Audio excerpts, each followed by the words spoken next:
Hey, welcome students to this version of PEP PED 420, Adaptive Physical Education and Exercise Prescription for Individuals with Disabilities. I'm your instructor, narrator, host, and producer, Dr. Chad Kish. Today, we are going to move along into Module 12 and have part 2 of our community-based recreation video lecture, based on Chapter 20. So we are in Unit 3. We started out Unit 3 with Chapter 17, and we are now into Chapter 20, the second part. We will wrap up our unit this week in Chapter 20, as well as with one of your parts of your case study assignment that goes along with Unit 3. And we will prepare you for the quiz and exam for Unit 3 that occurs in Module 13. So we'll get into today Module 12, which is our second part of Chapter 20 presentation. Let me go ahead and quickly show you in Module 12, it's called Community-Based Recreation Part 2, if you go to your Canvas course module. And I'll walk you through the introduction real quick before we get going. As you'll see here, it's Module 12, Community-Based Recreation Part 2. The introduction here talks about Unit 3 and what's due each week, 10, 11, 12, and next week, week 13, will be your Unit 3 exam.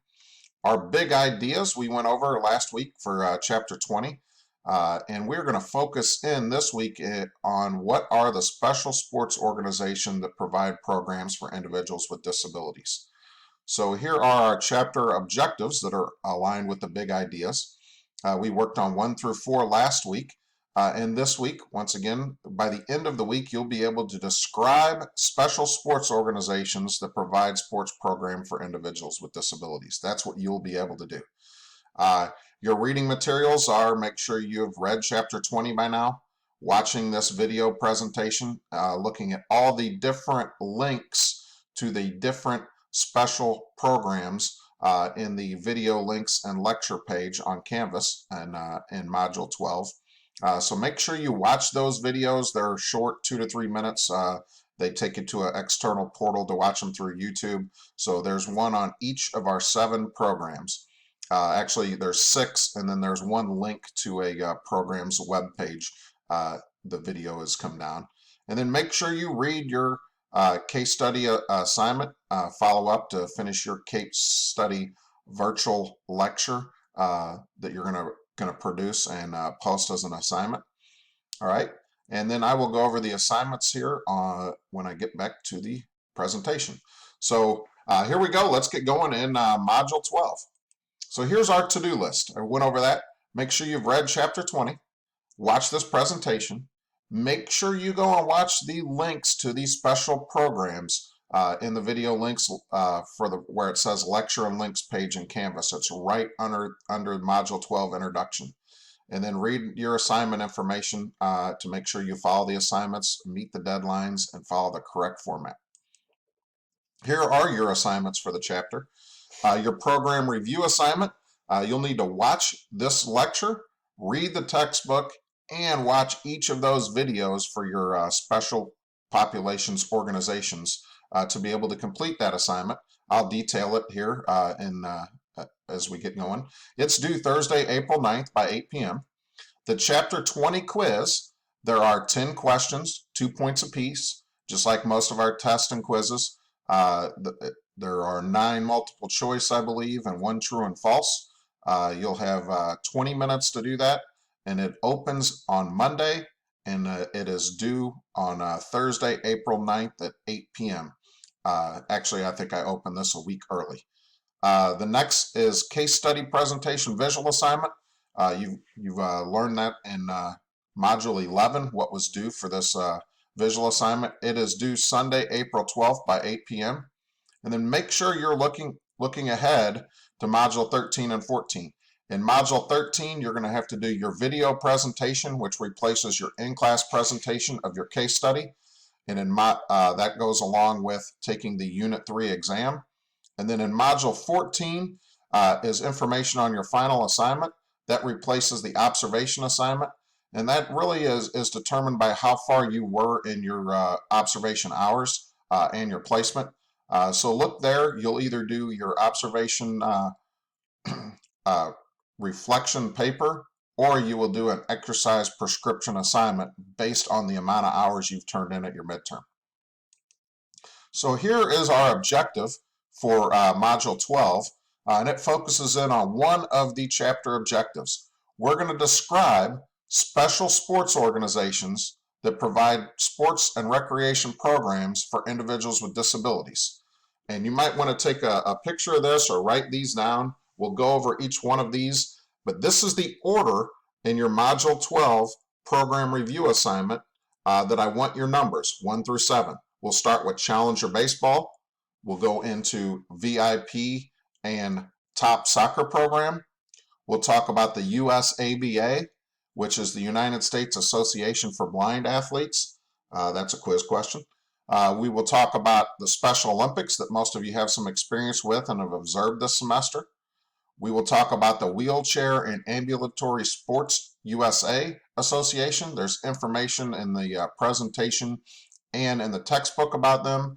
Our link is to Adapted Sports USA in their program, so you can look at their website. This has been rebranded. Number 6, Paralympic Club Sports, and number 7 is Disabled Sports USA. So when we do our program assignment, make sure you do these 7 programs in this order. In the assignment box, I wanted to ensure that people watch the video lecture, so I did not retype these for you. Let's get going on the presentation for this week. Special community-based sports programs for students with disabilities. And we are going to discuss those. I'll give you a little bit about information about each one. And then at the end of this presentation, I will show you where the links are, as well as I will go back and show you in the module where they are. So a couple things we need to remember before we get into these programs is it's always better for an individual with disability to participate in a general community recreation or sports program when possible. If the individual has the abilities, can participate, have the skills necessary, we should try to provide them some minimum adaptations and modifications to have them participate in the program that your regular education students are involved in. That way they can learn to socialize with people their age group and outside the special populations community. But there might be circumstances that make a special program more appealing or suitable for your individual with disability. They may not have the basic skills needed for success in the general community recreation program. Remember, we want people to have the appropriate level of challenge and meet the appropriate level of success to continue to persist and enjoy their activity. So that goes to part 2 here. They may not have the comfort level competing with people that do not have disabilities.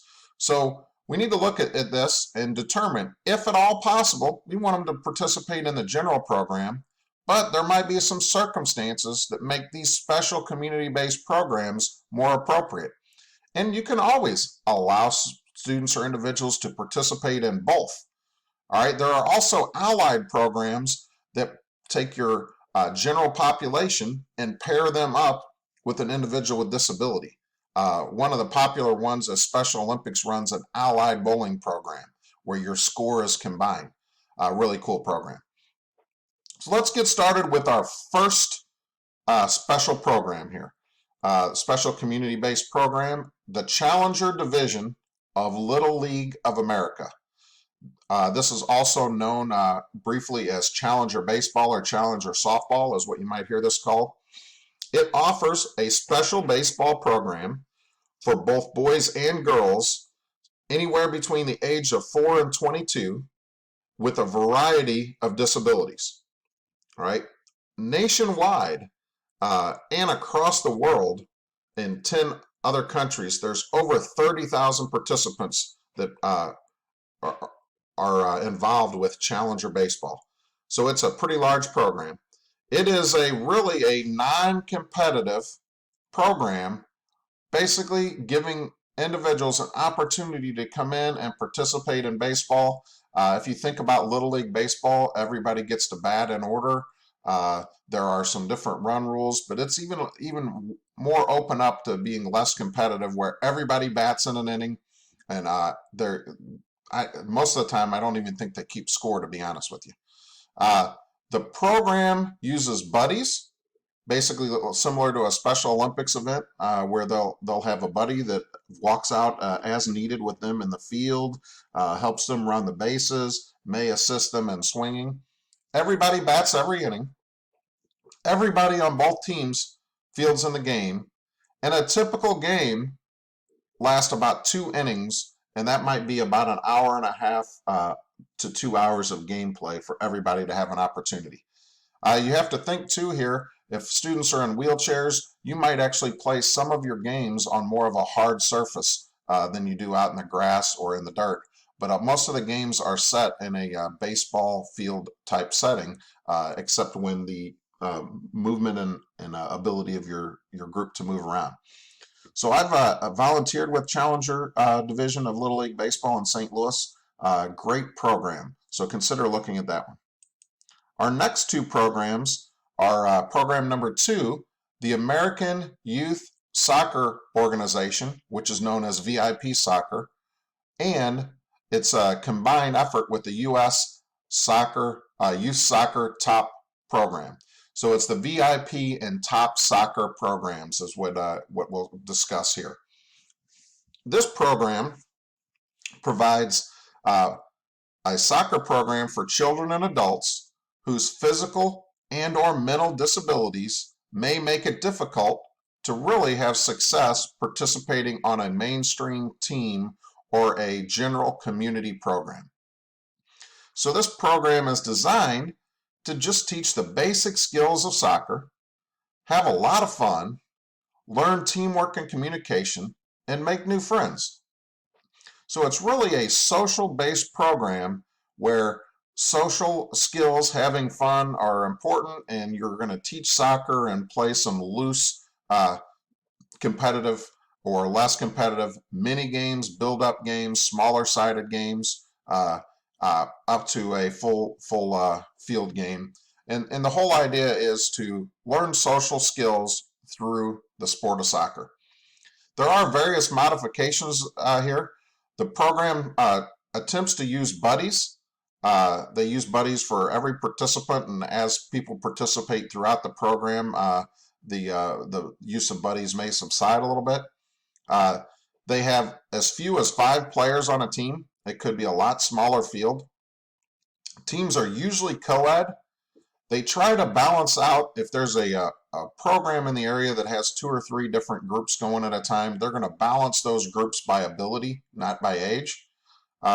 Most of the time, smaller fields are used. Very, very relaxed rules. It's a teaching concept to allow people to learn the skills of soccer within a fun, semi-competitive game atmosphere. And the buddies really are phased out as the participants improve.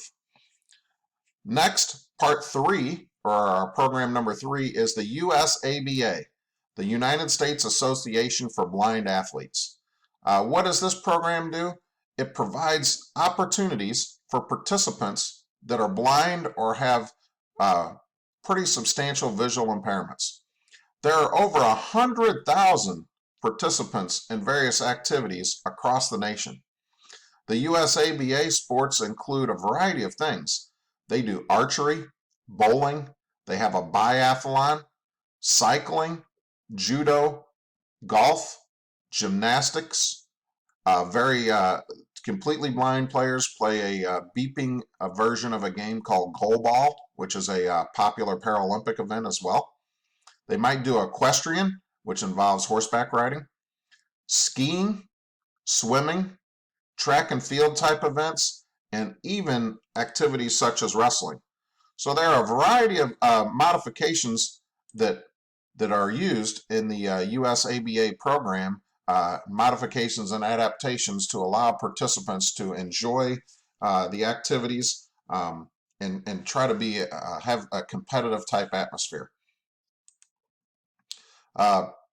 Program 4 and 5 here include the one we've been doing a lot of volunteering with, Special Olympics.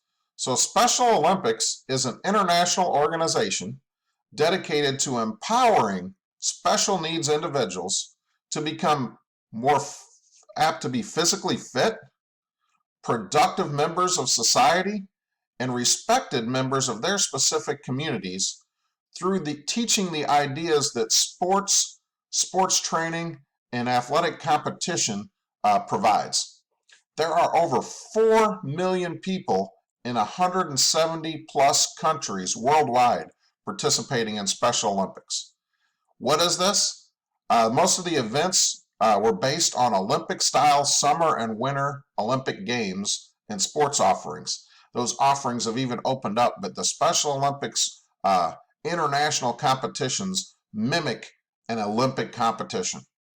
They have a variety of different training programs involved with Special Olympics. The Get Into It program is a great program we discussed previously. The MATP is a motor activities training program that starts focusing on younger individuals, just giving them basic motor skills, much like an elementary PE class would, with manipulative skills, motor skills, so things like that. And then they also have a unified sports program. So the unified sports program I've alluded to earlier, it promotes inclusion by bringing together an individual with disability and a peer or a new friend that doesn't have disabilities in an effort to train and compete together by building effective social relationships between special needs individuals and the general population. So Unified Sports Program is great. You can be involved in that. Jefferson City offers a great unified bowling program. The next special community-based program we'll discuss is Wheelchair and Ambulatory Sports USA. Right? The whole program focuses to increase opportunities for participants in wheelchairs. They have various activities in sports. It started out with just wheelchair basketball, and it moved into different activities to include volleyball, Olympic-style events such as track and field, and other team sports. So there's soccer, a variety of different things. So the Wheelchair and Ambulatory Sports USA is a program that basically it was founded by the National Wheelchair Athletic Association in 1956 and morphed into this new association. And really, the background was it was started to provide athletes in wheelchairs, mostly World War II veterans, an opportunity to play some sports. And they started with basketball and continued to grow, and it continues to grow today. Another great program. All right, we will get to our last two programs here. Program 6, Paralympic Club Sports, and Program 7, Disabled Sports USA. These are both listed in the book and are both continuously growing programs. In Paralympic Club Sports, it's a division of the U.S. Olympic Committee. Actually, since 2007, the U.S. Olympic Committee took that over, and it is run, like I said, by the U.S. Olympics. So think of all the Olympic events that we train for to participate in international competition, and that could be involved in a Paralympic club sport. It was really developed to involve youth and adults across the United States in these different Olympic-style sports. So it's not always just our typical team games. We're going to bring in things such as gymnastics and skiing and Olympic-style wrestling. So any current Olympic sport or Olympic activity could be involved in this Paralympic club sports.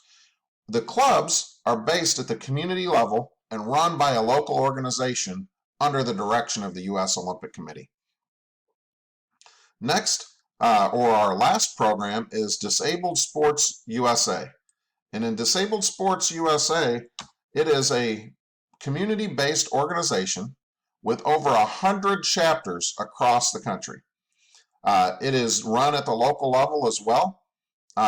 It started with wounded veterans, just like our previous organization, and it's grown to have over 60,000 youth, adults, and Wounded veterans or individuals that have been disabled through various accidents participate in 40 different sports.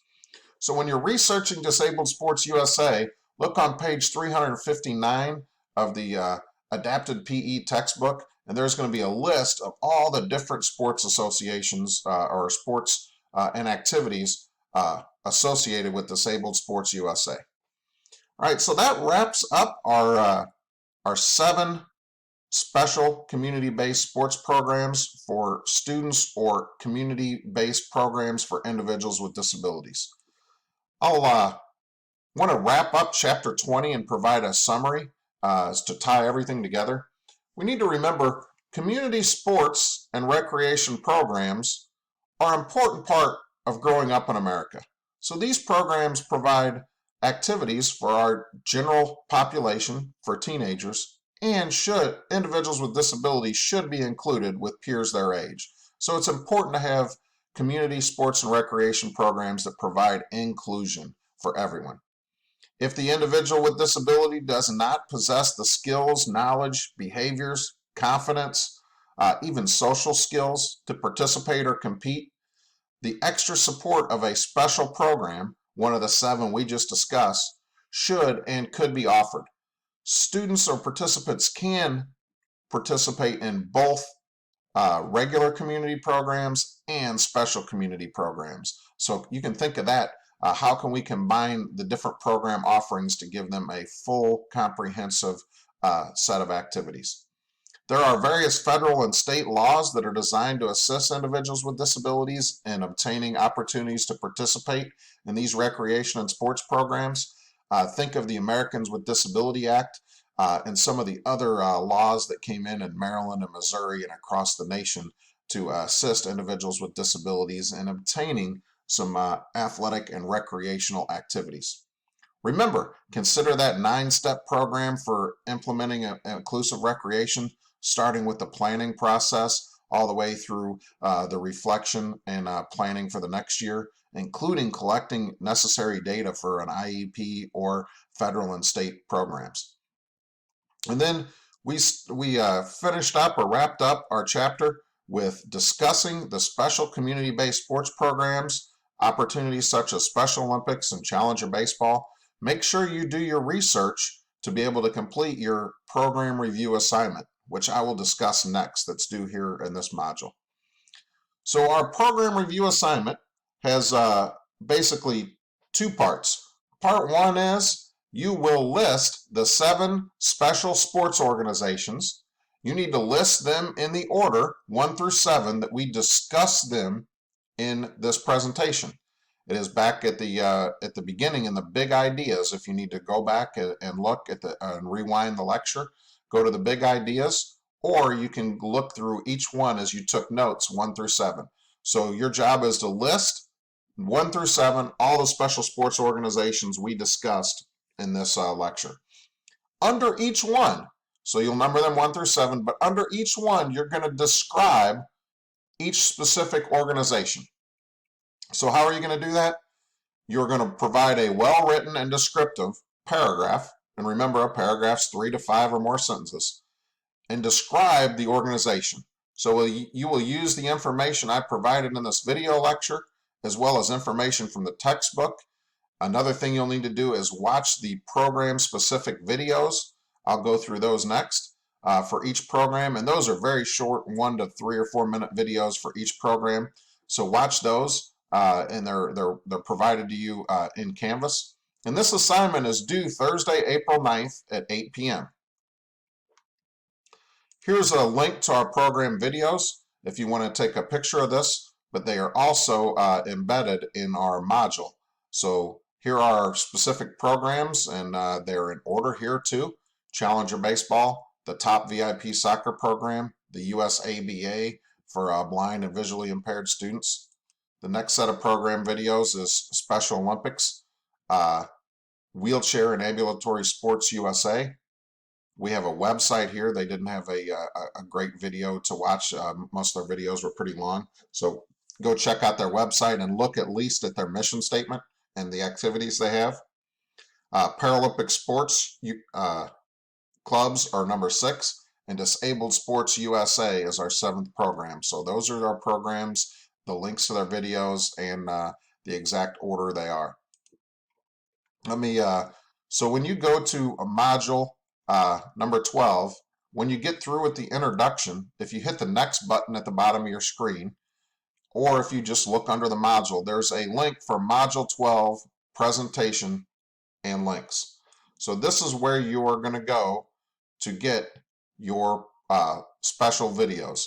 There will be a link to this video. I'm making it right now, so the link's not there, for part 2 of chapter 20. And then right here, there's going to be Module 12 important links, and there's going to be links to each of the special programs. I'll have that up and ready to go. All right, let's wrap up our PowerPoint with an assignment reminder.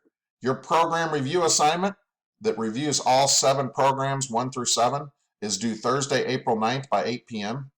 The Chapter 20 quiz has been open for each of the last 2 modules, 11 and 12. You should have had all the information except maybe one question that we went over in detail for the Chapter 20 quiz, but it's due Thursday, April 9th by 8 p.m. There are 10 questions on this quiz. Each of them are worth 2 points apiece, modeled like most of our previous tests with all the safeguards. Remember, your case study presentation visual is also due this week. It is due Sunday, April 12th by 8 p.m. And I also suggest you look ahead to Module 13 and 14. Module 13 has the Unit 3 exam, and it's where you produce and submit your case study video presentation that replaces your in-class presentation. And Module 14 explains our final assignment. That replaces the observation assignment, and you'll have to look at some specifics. What do you qualify for? If you had over half of your observation hours submitted when we submitted our midterm, you'll do the observation reflection paper. If you had less than half, it depends on how many you had, but you will do an exercise prescription assignment for every hour you had less than 10. I will give you some more information on Module 14 on that. All right, and I will conclude our lecture with info on the Unit 3 exam. The Unit 3 exam is located next module in Module 13. It opens on Monday, April 13th at 9 a.m. and it closes Friday, April 17th at 8 p.m. All right, there is 60 minutes for the exam, so start no later than 7 p.m. on Friday, April 17th. Once the exam closes, it closes. So try to take it early in the week, and then you can focus on your video production of your case study later in the week. The information covers Chapter 17 of Social Inclusion and Acceptance and Chapter 20 of Community-Based Recreation Programs and all the things that go into that, such as federal laws and specific programs. There are 26 questions, multiple choice and true and false, and the test is open for 60 minutes. Remember our basic test safeguards. This is an individual test. It's not phone a friend. All right, it is time constrained. It is open only during the week. Once you answer a question, you cannot go back. All your questions and the answers within the questions are randomized per individual. So we do have test safeguards. Good luck with the Unit 3 exam. As long as you read Chapter 17 and 20, watched both video presentations actively like you would have in a classroom setting, and completed the assignments within Module 11 and 12, you'll do great on the Unit 3 exam. Good luck on your test. Make sure you're working on your case study, and please give me an email if you have any questions. Have a great day, and hopefully this video presentation has increased your learning and has introduced you to a variety of community-based recreation programs for individuals with disabilities. Thanks. We'll see you again soon.